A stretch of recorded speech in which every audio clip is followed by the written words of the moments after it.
Hello everybody, my name is Jonas Andersen and I'm here to talk to you about my project Authenticity of Dairy Products, supervised by Dr. Lina Franciosi and Dr. Federica Min. A bit about my background: I hold a bachelor's degree in biology and a master's degree in microbiology, both of which I obtained from the University of Copenhagen. My bachelor project and master thesis were respectively about combating salmonella using phage therapy and looking at the effect of dietary sugars on the cytotoxicity of Clostridioides difficile. I was drawn to this particular project as it allows me to work with microbiology and its impact on human health.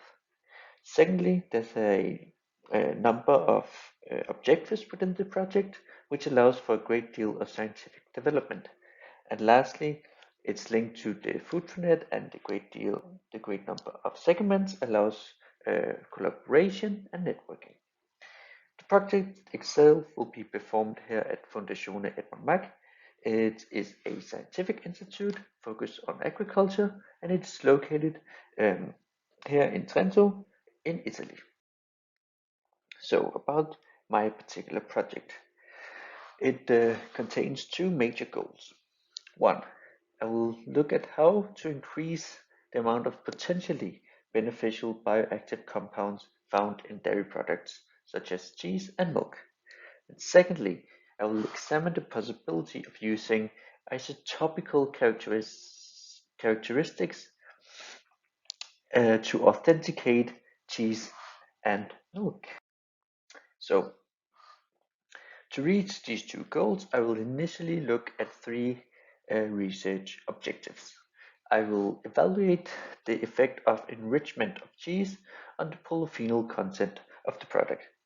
Secondly, I will look at the feed of cows and supplementing this with the herbs to see what effect it will have on dairy products. And I will combine in vivo and in vitro methods. And lastly, I will compare dairy products from conventional farming and from traditional alpine farms. I will now go over these three objectives in more detail.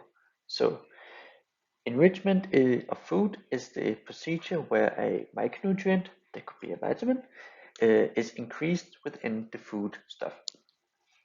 I will look at polyphenols, and these compounds are found in herbs and in berries, and they have a number of potential health benefits, especially as antioxidants.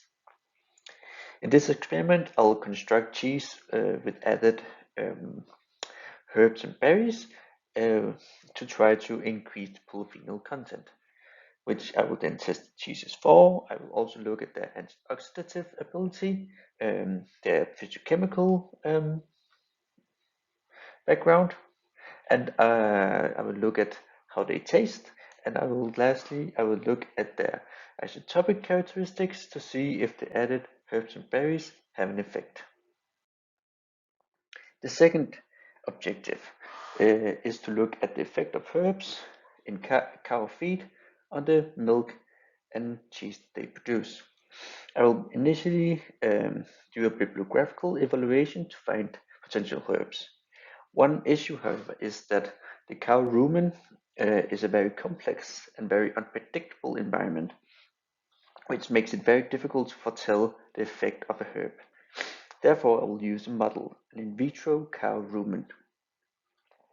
Here I will add the herb and see what compounds they are broken down into, and whether these compounds are beneficial, toxic, or benign. And lastly, I will also look at the effect the added herbs have on the cow rumen microbiome. Then, with the most promising herb selected, this will be added to the feed of a group of experimental cows, and I will then examine the milk and the cheese that they produce. So more specifically, I will look at the bioactive compounds found within the products, and I will then test their antioxidative ability. Then I will look at the microbial community of the milk and the cheese, look for potentially harmful and potentially beneficial bacteria and other microbes. Lastly, I will look at the isotopic characteristics of the milk and cheese to see if it can be linked to the herb that was added to the feed of the cows. So the initial objectives is to compare traditional alpine farming to conventional farming. Now we're looking at the Malga, which is pictured here. So a Malga is a alpine mini farm with free roaming cows that are open only in the summer. Although the yield of milk and cheese from these farms are lower than conventional farming, they have a characteristic taste, and they have a romantic association with which makes them quite popular. So what I will do is collect milk and cheese from Malgas and from conventional farms, and I'll compare the products. I will look at their bioactive compounds, antioxidant ability, the microbial community, isotopic characteristics, as I have done in earlier experiments.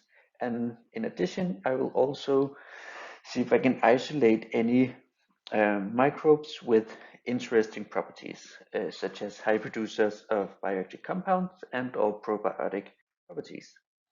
So, in summary, I will look at ways to possibly increase the amount of bioactive compounds found in milk and cheese, and I will look at the possibility of using isotopical characterization to authenticate dairy products. And I will initially look at enrichment of cheese, the herbs in cow feed, and I'll compare Malga and commercial farming.